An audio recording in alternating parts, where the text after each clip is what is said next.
خداوند کے زندہ کلام میں سے پیدائش کی کتاب اس کا 12واں باب۔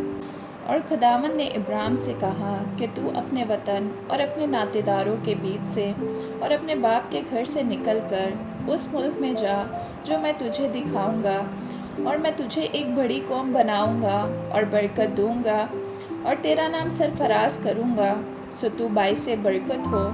جو تجھے مبارک کہیں ان کو میں برکت دوں گا، اور جو تجھ پر لعنت کریں اس پر میں لعنت کروں گا، اور زمین کے سب قبیلے تیرے وسیلہ سے برکت پائیں گے۔ سو ابرام خداوند کے کہنے کے مطابق چل پڑا، اور لوط اس کے ساتھ گیا۔ اور ابرام 75 برس کا تھا جب وہ ہاران سے روانہ ہوا۔ اور ابرام نے اپنی بیوی ساری اور اپنے بھتیجے لوط کو اور سب مال کو جو انہوں نے جمع کیا تھا اور ان آدمیوں کو جو ان کو ہاران میں مل گئے تھے ساتھ لیا، اور وہ ملک کنعان کو روانہ ہوئے اور ملک کنعان میں آئے۔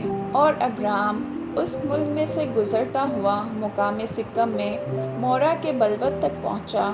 اس وقت ملک میں کنعانی رہتے تھے۔ تب خداوند نے ابرام کو دکھائی دے کر کہا کہ یہی ملک میں تیری نسل کو دوں گا، اور اس نے وہاں خداوند کے لیے جو اسے دکھائی دیا تھا ایک قربان گاہ بنائی، اور وہاں سے کوچ کر کے اس پہاڑ کی طرف گیا جو بیتیل کے مشرق میں ہے، اور اپنا ڈیرا ایسے لگایا کہ بیتیل مغرب میں اور ای مشرق میں پڑا، اور وہاں اس نے خداوند کے لیے ایک قربان گاہ بنائی اور خداوند سے دعا کی۔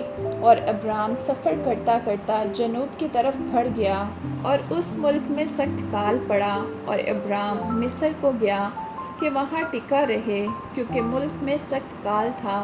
اور ایسا ہوا کہ جب وہ مصر میں داخل ہونے کو تھا تو اس نے اپنی بیوی ساری سے کہا کہ دیکھ، میں جانتا ہوں کہ تو دیکھنے میں خوبصورت عورت ہے، اور یوں ہوگا کہ مصری تجھے دیکھ کر کہیں گے کہ یہ اس کی بیوی ہے، سو وہ مجھے تو مار ڈالیں گے مگر تجھے زندہ رکھ لیں گے۔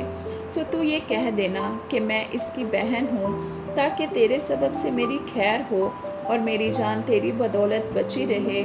اور یوں ہوا کہ جب ابرام مصر میں آیا تو مصریوں نے اس عورت کو دیکھا کہ وہ نہایت خوبصورت ہے، اور فرعون کے امراء نے اسے دیکھ کر فرعون کے حضور میں اس کی تعریف کی، اور وہ عورت فرعون کے گھر میں پہنچائی گئی، اور اس نے اس کی خاطر ابرام پر احسان کیا، اور بھیڑ بکریاں اور گائیں بیل اور گدھے اور غلام اور لونڈیاں اور گدھیاں اور اونٹ اس کے پاس ہو گئے۔